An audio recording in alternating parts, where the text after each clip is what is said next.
Hi there, Kirk McDowell here with Earthwaking University, and this is a training video about integrity. And I'm going to talk about three aspects of integrity and attempt to sort of dissolve you of a myth about integrity, right? So there's a myth about integrity, which I'm going to try to separate us from, right? Dissolve, bring the truth to, so as to dissolve the myth or dissolve the lie. And then I'm going to talk about the three aspects of integrity, one sort of being inside the other, but they all work together. So let's talk about the myth about integrity, or the lie of integrity. So first of all, integrity and morality are not the same thing. People speak about integrity, and what they actually mean is morality most of the time. So let's just test this. So morality is the right thing versus the wrong thing. Morality deals with what is right, what is wrong, what one should do, what one shouldn't do, what is good and what is bad. So that's the domain of morality, and that's handled lots of different ways. Religion often tackles morality. Social norms tackle morality, meaning address the question of what we should do, shouldn't be doing, what's right and what's wrong, and what's good and what's bad. All right. So now we tend to talk about integrity like that. Like, for example, the sort of a notion that if my integrity was in, if I had good integrity, I'd be a good person, and if my integrity is out, I'm a bad person, right? So I'm going to try to separate that. Integrity has nothing whatsoever to do with good and bad, right or wrong, or should and shouldn't, like literally zero. And integrity is just simply the acknowledgement of what works and what doesn't work given what you're committed to, right? So what works and what doesn't work given what you're committed to. So you could sort of think of integrity in this context as workability. So let's talk about three different aspects of workability, or three different aspects of integrity. So the first one is the obvious one. The first aspect of integrity is our promises, or is promises and agreements. Promises and agreements. It gets a little more subtle than you might think, but let's just start off with things work better when you keep your promises, and things work better when you keep your agreements, right? So if we have an agreement, or we have an agreement to meet somewhere at lunch at noon tomorrow, it generally works better if we both show up on time, right? Otherwise, one person is inconvenienced or the other is inconvenienced, and people are upset or annoyed, and it interferes with the productivity or the outcome, or it impacts the experience, right? So while being on time doesn't make you a good person, and being late doesn't make you a bad person, despite what someone might tell you, it's just really, when you're late, and when you're not, right? So it just is what it is, and it isn't anything other than that, right? So if you show up late, if you break a promise or an agreement, what that means is you broke the promise or agreement. It does not mean you're a bad person. Does not mean you done something you shouldn't have done, or didn't do something you should have done, or it does not mean you're good or bad. It just simply means there's a higher chance of some commitment getting fulfilled inside of the kept promise or agreement. All right. So now, here's the tricky part, right? There's a couple of nuances here. One is people will not and cannot always keep their promises and agreements, right? So you could set up everything in your life to keep a promise, like you're going to be at your work an hour early tomorrow morning. Maybe it's the first day of a new job, and you're going to be there an hour early, and you run out the door and there's a blizzard, and then you get a little further and there's an accident, then there's a wreck, and then you take a train and the train gets derailed. And so it is possible, right, through no effort, through no fault of your own, and you've taken every action that you know to take to keep a promise, that you don't keep a promise. That actually happens, right? And that actually happens more with busy people who are up to big things. actually, right?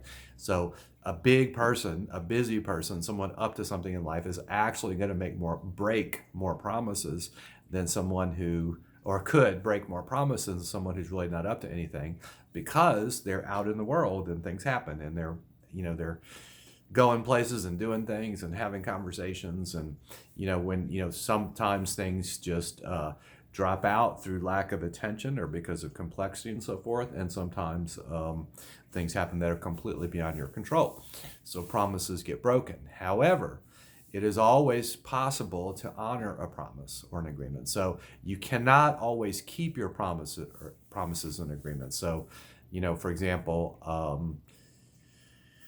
my hit rate for keeping promises and agreements is pretty high. Like, it's important to me. If I tell somebody I'm going to do something by a certain time, if you looked at my record of the last 100 times I made that promise, my delivery rate would be very high, like in the 90s, in the 90%. However, on the occasions when I'm not able to keep my promise, right, I can honor my promise by letting the other party know as soon as I'm aware that I'm not able to keep the promise, right? To start thinking about what I can do to make up for not delivering whatever I promised. To have a conversation with that person and let them know that it was important to me that I promised them something, and it's also important to me that I'm not able to keep the promise, and it's also important to me that I'm able to make that up in some way. Reschedule another occasion, some gift, some workaround, something that I can do to make up for the fact that I just promised you something that I'm not going to deliver. And then the whole point of that is to restore who I am for the other party, right? So, have you ever noticed you have friends that like don't keep their promises? You schedule a dinner reservation and they're 45 minutes late and they don't even notice. And then, the next time they're an hour late, the next time they're 30 minutes late. And then after a while, what you know about them is they're not going to keep their promise and they're not going to notice, right? Just because they've done it for 3 or 4 times in a row and it's just, not even there for them, right? So you'll notice that you begin to relate to that person differently. For example, if you need something that needs to be on time, that's probably not the person you're going to go to, right? So you might exit that person out of important aspects of your life. You definitely have a different relationship to someone who doesn't keep their promises. Like, you edit out, what you can count on them for, and so on. So anyway, you don't want to be that person, right? I'm just guessing you don't want to be the person that people don't listen to anymore. People don't believe anymore, right? You want to be the person who, when you speak, people actually can have confidence and faith in what you say, right? So promises and agreements, right? It's impossible to always keep your promises and agreements, and it's also possible to always honor your promises and agreements by first of all, you want to almost always keep your promises and agreements. Like, if you're making promises and your delivery rate is under, whatever is there for you. But for me, if my hit rate's under like 90% or something, then I want to relook at what I'm promising, why I'm promising it, like, structures for fulfillment. In other words, once I make a promise, am I putting it in my calendar? Am I asking someone to support me? Just whatever I need to do to keep the promise, right? So I take a certain amount of pride in having some rigor with that. But on the occasions when I'm not able to keep the promise, something literally comes up, then to let the person know right away, let them know it's important to me, and then investigate thoroughly, investigate like for real, what could I do to make up for the fact that I am not going to keep my promise? And here I am to honor my word, honor my promise. Okay, good. So that's the first part of integrity. That's one aspect. That's one of the 3 legs. Another of the 3 legs is, who you're being in the world. Okay, so it's one thing to show up on time, and it's another thing to show up on time all annoyed and distracted and cranky and irritable and grumpy and all that, right? Doesn't work. It's not bad. It's not wrong. It's not something that you should or shouldn't do, but it limits and constrains and impacts what's possible, right? If we're coming together, if we have a meeting to accomplish something, even if it's getting related and having beautiful time together, right? Even if it's accomplishing something that's soft and sort of immaterial, right? But if we come together, there's something that we're there to accomplish, right? As simple as a loving connection, as complicated as a, complex strategy about some, world-changing thing, right? So one thing is for us to both be there, right? Hey, let's meet tomorrow at 3 o'clock and we'll discuss this thing, right? Or we'll just be together and, whatever it is, right? But so first of all, both parties have to be there, right, for that whatever outcome. So that's the first part, promises and agreements. And the second part is, who are you being, right? So if both parties show up and they're both distracted, they're both depressed, they're both whiny and complaining, whatever the objective was for the connection, for the appointment, for the get together, is not happening because one or both parties are not have no integrity in their being, right? Not that they're being bad. It's not bad or good or right or wrong or whatever. It's just, have you ever tried to get something really beautiful accomplished with someone who's just whining and complaining the whole time? Very difficult, right? Or someone who's angry or someone who's been victim-y about something. It's just difficult to create anything with that person, right? So the second leg, the 2 out of 3 leg of integrity is, integrity with your being, right? So as an example, I choose to be loving, right? I choose to be a contribution in the world. And so anytime I'm being something other than a loving contribution, that's an integrity issue. So if I'm yelling at someone, if I'm being impatient with someone, if I'm whining and complaining, if I'm being a victim about the world and, my left ankle and whatever, right? That is not consistent with being a loving contribution in the world, right? So that's an integrity issue for me. It's an integrity issue for me at the level of being, okay? So that's the second part, right? You get to say who and what you're committed to being in the world, right? But you'll notice that different ways of being are less conducive to accomplishing anything, right? When you're being loving and you're being faithful and you're being trusting and you're being confident and those are ways of being that are likely to produce outcomes that you want, teamwork and partnership and, things that get constructed and built inside of teamwork and partnership, or, having creativity and, rethinking a thing, reimagining a thing. If you're fearful or being a victim or angry or all that, or, vengeful or jealous or, it's not conducive for creative thinking or partnerships or teamwork, right? So integrity again is workability. It has to do with, is this taking you further away or closer to what you're committed to, right? So being someplace on time or honoring a promise or honoring an agreement and being a way that is conducive to what you're up to what you say you're up to, that has integrity, right? When your being and your actions match your words, okay? Right, so the actions are the promises and agreements, and the being is what we're talking about, right? So being a loving contribution is not the right way to be, right? So you get to choose whatever way you want to be, but also not choosing has no integrity. Not choosing how you're going to be in the world is just inviting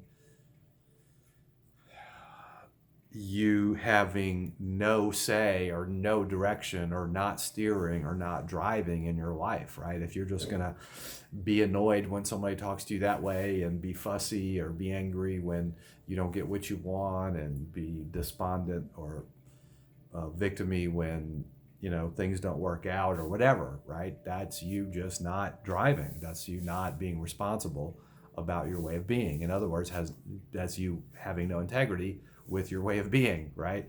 So the recommendation here is, or the work or the distinction would be to create a way of being that inspires you. Create a way of being from your highest self. So get yourself inspired, right? And then imagine or create how you'd like to be in the world. How would you like to know yourself in the world? I think that's the question, really. How would you like to know yourself in the world, right? So, should I be a victim or should I be loving? Well, there's no should, there's no right, there's no wrong, there's no good or no bad. But how would you like to know yourself today? Would you like to know yourself as a victim, or would you like to know yourself as a loving being, right? And you get to say. And then there's just whatever you need to do to honor that commitment, right? Okay, so we talked about integrity at the level of promises and agreements. We've talked about integrity at the level of being. Okay, so here's the third one, and this can be the most subtle one to kind of get your hands around, right? And this is the integrity of word. The integrity of who you are, how you experience life, how you experience yourself, how you experience the world and other people and opportunities and breakdowns, how you experience all of that is given by your word. So you can choose to be faithful, you can choose to be trusting, you can choose to be forgiving, you can choose to be loving, and that's a declaration. You declare it to yourself or declare it to your God or declare it to the universe, but it's literally a conversation you have with yourself where you tell the truth about where you've been full of it, where you've been pretending to be a great guy and really you're hiding that la la la la la, right? And then there's what you create, right? Who I actually am as love in the world, who I actually am as a stand for truth, or who I actually am as, the cosmic alarm clock here to wake up the world, or just whatever inspires you, the lighthouse, right? And then that actually gives you your experience of the world and the experience of yourself, and it came from word, and you declared something, and then you gave importance and faith and your time and energy and love to that which you declare, right? So this third aspect of integrity is you literally are the author of your experience of your life and the manifestation of your life. Just most people are either not aware of it or pretending that they're not. And so they have the experience of being a victim, right? But this whole idea of being a victim or, somehow your life is like really significant or you're really significant or whatever is all an illusion, right? And all there is love. And all there is your word in the matter of your life and how you experience yourself and how you experience the world and how you experience other people. And it all comes from what comes out of your mouth. I've heard it said recently a bunch of times that a man is not defiled by what goes into his mouth, but by what comes out of his mouth. So worry less about if you're eating a donut or not, and worry more about what's coming out of your mouth. What are you saying about yourself? What are you saying about the people in your life? What are you saying about life in general? What are you saying about your experience of life? And oh, by the way, I'm also talking about that internal monologue that's going on in your head all the time. That voice that's blah blah blah blah blah blah blah blah blah. Note what it says. What does that monologue say about you? What does that voice say about you? Oh, you don't think there's a voice? Okay, I'll just be quiet for a moment.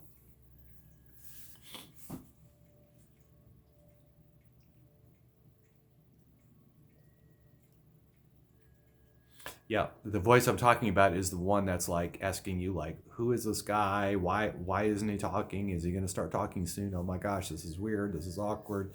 I wish he would, whatever, right? So that's the voice I'm talking about. So that voice in your head and that voice when you speak it is the source of how you experience yourself and how you experience your life and literally what is possible for you and what is not possible for you, right? It actually comes from you, right? You live inside your mind. The body is inside your mind. Take great care. If you'll take my recommendation, take great care and really great joy in what comes out of your mouth and what's going on in your head. Like create beautiful things. Say beautiful things about yourself. Say beautiful things about life. Say beautiful things about others. Think beautiful things about yourself and the world and others, right? Have faith and have trust. Not because it's the right thing to do and it doesn't pay your mortgage and Doesn't necessarily make anything easier, but it makes things real simple, right? So if you were to choose to live an integrous life or choose to take on integrity, right?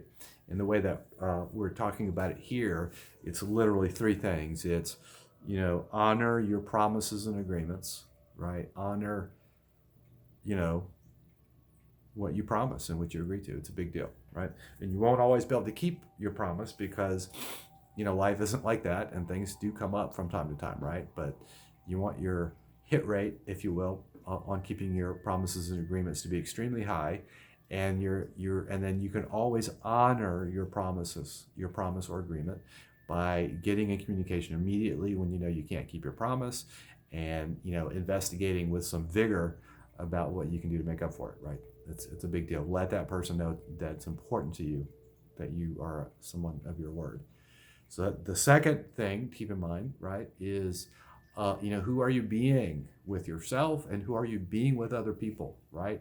And if you'll stop and tell the truth to yourself, first of all, it'd probably be upsetting. We're generally not as good with other people and ourselves as we'd like. By the way, a little tip, it starts with ourselves, right? So if you notice you're not good with people, if you notice you're not being good with people a particular way, you have a short temper or whatever, start with yourself. However you're being with people, you have that same judgment about yourself. And it's literally impossible to set other people free of your judgment until you can set yourself free, right? So start with yourself. So, but anyway, that second part is, have integrity with your being. How are you being with people? And upgrade that massively, be awesome with people. Be just a bundle of love and light and, faith and forgiveness and all of that. That really is where the power is. And then thirdly, integrity with word, meaning, how you speak about yourself internally or externally, how you speak about the world internally or externally, how you speak about others and opportunities and all of that, whether it's a voice in your head or you're saying it out loud, literally gives you your experience of life, makes the impossible impossible, and makes the possible possible. Whatever you believe is true for you, right? Whatever you believe is true for you, good, bad, or ugly. That's a big deal. It's proven in medicine constantly. The placebo and the nocebo effect, right? People who think they're taking drugs and they're not, and they have amazing outcomes, or people who think they're not taking drugs and they are, and they don't get the effect. It works both ways, right? In fact, the placebo effect is much better than many reported benefits of the drugs that they're testing, right? The placebo effect is more impactful than the drug is reported to be. So the placebo effect is real. It's the real deal. It's more impactful than most anything we can do. And that just comes from faith, right? So literally how you speak about the world to yourself and to others dictates, impacts everything about your experience of life and what's possible in your experience of yourself. Okay, that's enough about integrity, I think. Thanks, guys. I hope you found this valuable. I'd be really interested in your inputs and thoughts, and this could be the beginning of an ongoing dialogue if you'd like to participate. Talk to you soon. Thanks.